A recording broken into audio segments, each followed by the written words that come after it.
Hey guys, it's Mike again from Well That Didn't Work's Learning to Craft Tabletop Terrain series. It's time to see what I've learned this week about turning your base foam into realistic looking wood.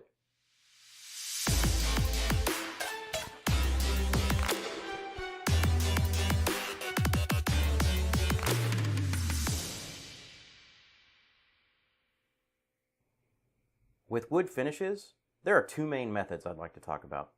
Starting with dark brown and attempting to age and distress it, or starting with a lighter brown and then aging it.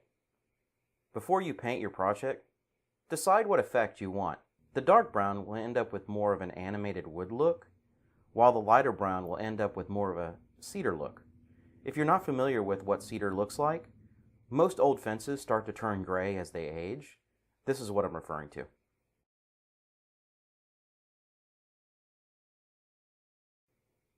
We're going to start with the dark brown prime piece.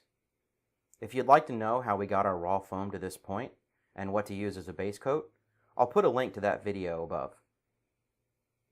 From this point, take a light brown, about half the darkness of the base coat, and a clean, dry, flat brush, along with a paper towel.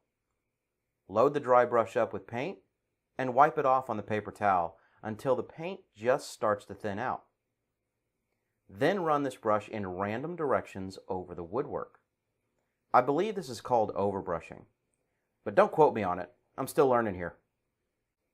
Your goal is not to cover the piece, but to create more solid highlights and variations in the wood for the washes to interact with later.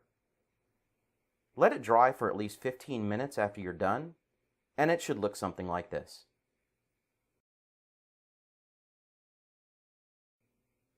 Next, take that piece along with some yellow or orange paint, some light brown paint, and again another clean, dry, flat brush and a paper towel. This time, we're going to do a true dry brush technique. But we have to mix a little bit of paint first. We need to mix a few drops of the yellow or orange with the light brown. This will subdue the harsh contrast of the brighter paints. Keep adding the brown paint until the paint just takes on a slightly duller shade from the original tone. Now load your clean, dry, flat tip brush up with this new mixture and wipe it on the paper towel until the paint that's coming off of it is not solid and it looks more like a broken streak every time you make a new brush stroke. Again, like before, paint in random directions on the woodwork and start at random spots.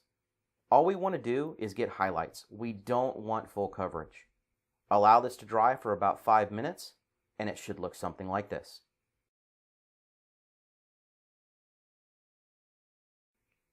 The final step in the paint job is to do a final highlight and draw out that wood grain texturing. For this, you're going to need white or cream white paint. You're also going to need another flat, dry brush and a paper towel. We will do a true dry brushing technique here. Load up the white paint on the brush again, and begin brushing on the paper towel until almost no paint appears to come off at all. At this point, run the brush opposite to the wood grain on the piece. Do this in very light strokes until you see the white highlights becoming visible on all the textured ridges. Allow this to dry for about 5 minutes or so before moving on to any washes. It should look something like this.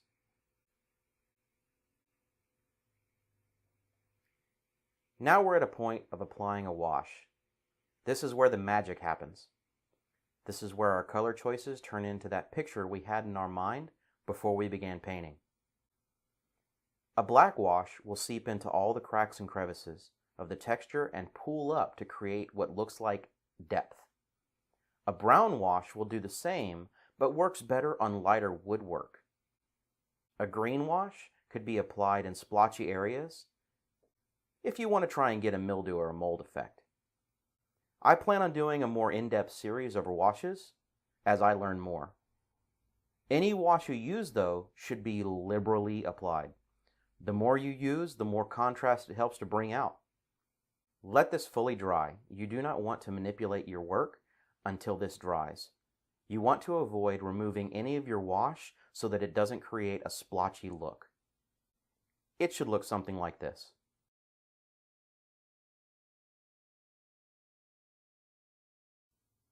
I'm just going to talk through the next method rather than show video.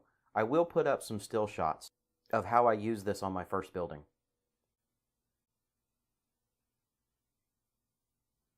The second method I'm referring to is the cedar look, using a light brown base coated woodwork.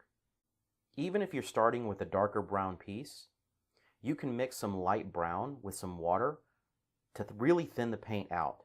It should come out splotchy and allow some of the Mod Podge or darker brown undercoat to just show through. The next step, you're going to overbrush this with a tan colored paint. Remember, that's kind of a dry brush technique, but you're going to use more paint on the brush than you would if you were trying to wipe it all off with a traditional dry brush. Next, we're going to add some colored highlights. We're going to do this by doing a true dry brush like we did above, but I would recommend using more of the yellows in this step. Those light colors are going to blend very well with the light brown you currently have on the piece. Finally, just dry brush a white or a cream paint as we did above. Once you've wrapped up that white dry brushing, it's time to go ahead and apply some washes to this as well. These washes will really drive this aged look home. For this style, take a brown and a black wash mixed together. If you need to add a little discoloration, add either a touch of gray in order to be able to get that really deep aged cedar look. Let this dry and it should look something like this.